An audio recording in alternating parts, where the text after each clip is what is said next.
Praise the Lord. ലൂക്കോസ് എഴുതിയ സുവിശേഷം 12-ാം അധ്യായം 1 മുതൽ 52 വരെയുള്ള തിരുവചനങ്ങൾ. അതിനിടെ പുരുഷാരം തമ്മിൽ ചവിട്ടുവാൻ തക്കവണ്ണം ആയിരമായിരമായി തിങ്ങിക്കൂടിയപ്പോൾ അവൻ ആദ്യം ശിഷ്യന്മാരോട് പറഞ്ഞു തുടങ്ങിയത്, പരീശന്മാരുടെ പുളിച്ച മാവായ കപടഭക്തി സൂക്ഷിച്ചുകൊള്ളുവേൻ. മൂടിവെച്ചതൊന്നും വെളിച്ചത്ത് വരാതെയും ഗൂഢമായതൊന്നും അറിയാതെയും ഇരിക്കുകയില്ല. ആകയാൽ നിങ്ങൾ ഇരുട്ടത്ത് പറഞ്ഞതെല്ലാം വെളിച്ചത്ത് കേൾക്കും, അറകളിൽ വച്ച് ചെവിയിൽ മന്ത്രിച്ചത് പുരമുകളിൽ ഘോഷിക്കും.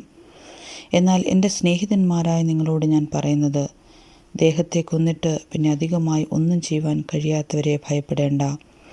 ആരെ ഭയപ്പെടേണമെന്ന് ഞാൻ നിങ്ങൾക്ക് കാണിച്ചു തരാം. കൊന്നിട്ട് നരകത്തിൽ തള്ളിക്കളവാൻ അധികാരമുള്ളവനെ ഭയപ്പെടുവീൻ. അതേ, അവനെ ഭയപ്പെടുവീൻ എന്ന് ഞാൻ നിങ്ങളോട് പറയുന്നു. 2 കാശിന് 5 കുരികലിനെ വിൽക്കുന്നില്ലയോ? അവയിൽ ഒന്നിനെപ്പോലും ദൈവം മറന്നു പോകുന്നില്ല. നിങ്ങളുടെ തലയിലെ മുടി പോലും എല്ലാം എണ്ണിയിരിക്കുന്നു. ആകയാൽ ഭയപ്പെടേണ്ട. ഏറിയ കുരികലിനേക്കാളും നിങ്ങൾ വിശേഷതയുള്ളവർ. മനുഷ്യരുടെ മുമ്പിൽ ആരെങ്കിലും എന്നെ ഏറ്റുപറഞ്ഞാൽ അവനെ മനുഷ്യപുത്രനും ദൈവദൂതന്മാരുടെ മുമ്പാകെ ഏറ്റുപറയും. മനുഷ്യരുടെ മുമ്പിൽ എന്നെ തള്ളിപ്പറയുന്നവനെ ദൈവദൂതന്മാരുടെ മുമ്പിൽ തള്ളിപ്പറയും.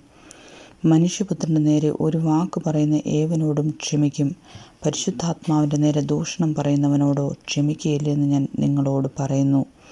എന്നാൽ നിങ്ങളെ പള്ളികൾക്കും കോയ്മകൾക്കും അധികാരങ്ങൾക്കും മുമ്പിൽ കൊണ്ടുപോകുമ്പോൾ എങ്ങനെയോ എന്തോ പ്രതിവാദിക്കേണ്ടു എന്ന് പറയേണ്ടു എന്ന് വിചാരപ്പെടേണ്ട. പറയേണ്ടത് പരിശുദ്ധാത്മാവ് ആ നാഴികയിൽ തന്നെ നിങ്ങളെ പഠിപ്പിക്കും. പുരുഷാരത്തിൽ ഒരുത്തൻ അവനോട്, ഗുരു, ഞാനുമായി അവകാശം പകുതി ചെയ്യുവാൻ എൻ്റെ സഹോദരനോട് കൽപ്പിച്ചാലും എന്ന് പറഞ്ഞു. അവനോടവൻ, മനുഷ്യ, എന്നെ നിങ്ങൾക്ക് ന്യായകർത്താവോ പങ്കിടുന്നവനോ ആക്കിയതാർ എന്ന് ചോദിച്ചു. പിന്നെ അവരോട്, സകല ദ്രവ്യാഗ്രഹവും സൂക്ഷിച്ച് ഒഴിഞ്ഞുകൊള്ളുവീൻ. ഒരുത്തിന് സമൃദ്ധി ഉണ്ടായാലും അവൻ്റെ വസ്തുവകയല്ല അവൻ്റെ ജീവന് അധികാരമായിരിക്കുന്നത് എന്ന് പറഞ്ഞു. ഒരു ഉപമയും അവരോട് പറഞ്ഞത്, ധനവാനായൊരു മനുഷ്യൻ ഭൂമി നന്നായി വിളഞ്ഞു. അപ്പോൾ അവൻ, ഞാൻ എന്തു ചെയ്യേണ്ടു? എൻ്റെ വിളവ് കൂട്ടിവയ്പാൻ സ്ഥലം പോരാ എന്നുള്ളിൽ വിചാരിച്ചു. പിന്നെ അവൻ പറഞ്ഞത്, ഞാൻ എന്തു ചെയ്യും? എൻ്റെ കളപ്പുരകളെ പൊളിച്ച് അധികം വലിയവ പണിത് എൻ്റെ വിളവും വസ്തുവകയുമെല്ലാം അതിൽ കൂട്ടിവയ്ക്കും. എന്നിട്ട് എന്നോട് തന്നെ, നിനക്ക് ഏറിയ ആണ്ടുകൾക്ക് മതിയായ അനവധി വസ്തുവക സ്വരൂപിച്ച് വെച്ചിരിക്കുന്നു. ആശ്വസിക്കുക, തിന്നുക, കുടിക്കുക, ആനന്ദിക്കുക എന്ന് പറയും. ദൈവമോ അവനോട്, മൂഢാ, ഈ രാത്രിയിൽ നിന്റെ പ്രാണനെ നിന്നോട് ചോദിക്കും. പിന്നെ നീ ഒരുക്കി വെച്ചത് ആർക്കാകും എന്ന് പറഞ്ഞു. ദൈവവിഷയമായി സമ്പന്നനാകാതെ തനിക്ക് തന്നെ നിക്ഷേപിക്കുന്നവൻ്റെ കാര്യം ഇങ്ങനെയാകുന്നു. അവൻ തൻ്റെ ശിഷ്യന്മാരോട് പറഞ്ഞത്, ആകയാൽ എന്തു തിന്നും എന്ന് ജീവനായിക്കൊണ്ടും എന്തു ഉടുക്കുമെന്ന് ശരീരത്തിനായിക്കൊണ്ടും വിചാരപ്പെടരുത് എന്ന് ഞാൻ നിങ്ങളോട് പറയുന്നു. ആഹാരത്തേക്കാൾ ജീവനും ഉടുപ്പിനേക്കാൾ ശരീരവും വലുതല്ലോ. കാക്കയെ നോക്കുവീൻ, അത് വിതയ്ക്കുന്നില്ല, കൊയ്യുന്നില്ല, അതിന് പാണ്ടികശാലയും കളപ്പുരയുമില്ല. എങ്കിലും ദൈവം അതിനെ പുലർത്തുന്നു. പറവജാതികളേക്കാൾ നിങ്ങൾ എത്ര വിശേഷതയുള്ളവർ. പിന്നെ വിചാരപ്പെടുന്നതിനാൽ തൻ്റെ നീളത്തിൽ 1 മുഴം കൂട്ടുവാൻ നിങ്ങളിൽ ആർക്ക് കഴിയും? ആകയാൽ ഏറ്റവും ചെറിയവന് പോലും നിങ്ങൾ പോരാത്തവർ എങ്കിൽ ശേഷമുള്ളവനെക്കുറിച്ച് വിചാരപ്പെടുന്നതെന്ത്? താമര എങ്ങനെ വളരുന്നു എന്ന് വിചാരിപ്പീൻ. അവ അധ്വാനിക്കുന്നില്ല, നൂൽക്കുന്നതുമില്ല. എന്നാൽ ശലോമോൻ പോലും തൻ്റെ സകല മഹത്വത്തിലും ഇവയിൽ ഒന്നിനോളം ചമഞ്ഞിരുന്നില്ല എന്ന് ഞാൻ നിങ്ങളോട് പറയുന്നു. ഇന്നുള്ളതും നാളെ അടുപ്പിലിടുന്നതുമായ വയലിലെ പുല്ലിനെ ദൈവം ഇങ്ങനെ ഉടുപ്പിക്കുന്നുവെങ്കിൽ അല്പവിശ്വാസികളെ നിങ്ങളെ എത്രയധികം. എന്തു തിന്നും എന്തു കുടിക്കുമെന്ന് നിങ്ങൾ ചിന്തിച്ച് ചഞ്ചലപ്പെടരുത്. ഈ വകയൊക്കെയും ലോകജാതികൾ അന്വേഷിക്കുന്നു. നിങ്ങളുടെ പിതാവോ ഇവ നിങ്ങൾക്ക് ആവശ്യമെന്നറിയുന്നു. അവൻ്റെ രാജ്യം അന്വേഷിപ്പീൻ, അതോടുകൂടി നിങ്ങൾക്കിത് കിട്ടും. ചെറിയ ആട്ടിൻകൂട്ടമേ, ഭയപ്പെടരുത്. നിങ്ങളുടെ പിതാവ് രാജ്യം നിങ്ങൾക്ക് നൽകുവാൻ പ്രസാദിച്ചിരിക്കുന്നു. നിങ്ങൾക്കുള്ളത് വിറ്റ് ഭിക്ഷ കൊടുപ്പീൻ. കള്ളൻ അടുക്കുകയോ പുഴുക്കൊടുക്കുകയോ ചെയ്യാത്ത സ്വർഗത്തിൽ പഴകിപ്പോകാത്ത മടിശീലകളും തീർന്നു പോകാത്ത നിക്ഷേപവും നിങ്ങൾക്കുണ്ടാക്കിക്കൊള്ളുവീൻ. നിങ്ങളുടെ നിക്ഷേപമുള്ളിടത്ത് നിങ്ങളുടെ ഹൃദയവും ഇരിക്കും. നിങ്ങളുടെ അര കെട്ടിയും വിളക്ക് കത്തിയും കൊണ്ടിരിക്കട്ടെ. യജമാനൻ കല്യാണത്തിന് പോയി വന്ന് മുട്ടിയാൽ ഉടനെ വാതിൽ തുറന്നു കൊടുക്കേണ്ടതിന് അവൻ എപ്പോൾ മടങ്ങി വരുമെന്ന് കാത്തു നിൽക്കുന്ന ആളുകളോട് നിങ്ങൾ തുല്യരായിരിപ്പീൻ. യജമാനൻ വരുന്നേരം ഉണർന്നിരിക്കുന്നവരായി കാണുന്ന ദാസന്മാർ ഭാഗ്യവാന്മാർ.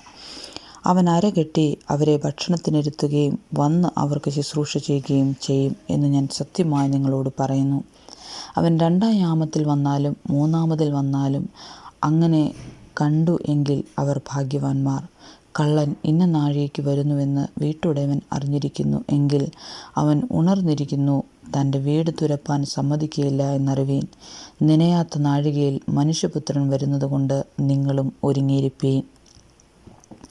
കർത്താവേ, ഈ ഉപമ പറയുന്നത് നിങ്ങളോടോ എല്ലാവരോടു കൂടെയോ എന്ന് പത്രോസ് ചോദിച്ചതിന് കർത്താവ് പറഞ്ഞത്, തക്ക സമയത്ത് ആഹാരം വീതം കൊടുക്കേണ്ടതിന് യജമാനൻ തൻ്റെ വേലക്കാരുടെ മേൽ ആക്കുന്ന വിശ്വസ്തനും ബുദ്ധിമാനുമായ ഗൃഹവിചാരകനാർ. യജമാനൻ വരുമ്പോൾ അങ്ങനെ ചെയ്തു കാണുന്ന ദാസനെ ഭാഗ്യവാൻ. അവൻ തനിക്കുള്ള സകലത്തിനും അവനെ വിചാരകനാക്കി വെക്കും എന്ന് ഞാൻ സത്യമായിട്ട് നിങ്ങളോട് പറയുന്നു. എന്നാൽ ദാസൻ യജമാനൻ താമസിച്ചേ വരികയുള്ളൂ എന്ന് ഹൃദയത്തിൽ പറഞ്ഞ് ബാല്യക്കാരെയും ബാല്യക്കാരത്തികളെയും തല്ലുവാനും തിന്നുകുടിച്ച് മതിപ്പാനും തുടങ്ങിയാൽ അവൻ നോക്കിയിരിക്കാത്ത നാളിലും അറിയാത്ത നാഴികയിലും ആ ദാസൻ്റെ യജമാനൻ വന്ന് അവനെ ദണ്ഡിപ്പിക്കുകയും അവന് വിശ്വാസികളോടുകൂടെ പങ്കു കൽപ്പിക്കുകയും ചെയ്യും. യജമാനൻ്റെ ഇഷ്ടം അറിഞ്ഞിട്ട് ഒരുങ്ങാതെയും അവൻ്റെ ഇഷ്ടം ചെയ്യാതെയും ഇരിക്കുന്ന ദാസന് വളരെ അടികൊള്ളും. അറിയാതെ കണ്ട് അടിക്ക് യോഗ്യമായത് ചെയ്തവനോ കുറേ അടികൊള്ളും. വളരെ ലഭിച്ചവനോട് വളരെ ആവശ്യപ്പെടും, അധികം ഏറ്റുവാങ്ങിയവനോട് അധികം ചോദിക്കും.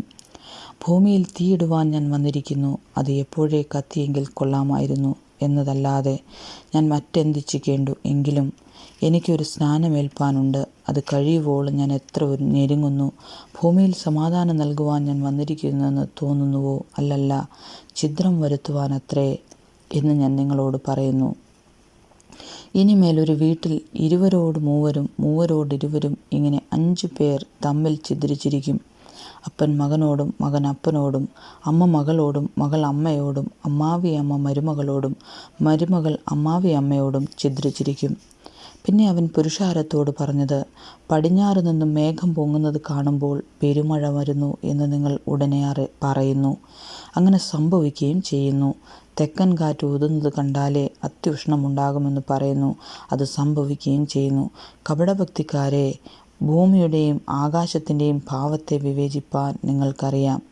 എന്നാൽ ഈ കാലത്തെ വിവേചിപ്പാൻ അറിയാത്തത് എങ്ങനെ? ന്യായമായതെന്തെന്ന് നിങ്ങൾ സ്വയമായി വിധിക്കാത്തതും എന്ത്?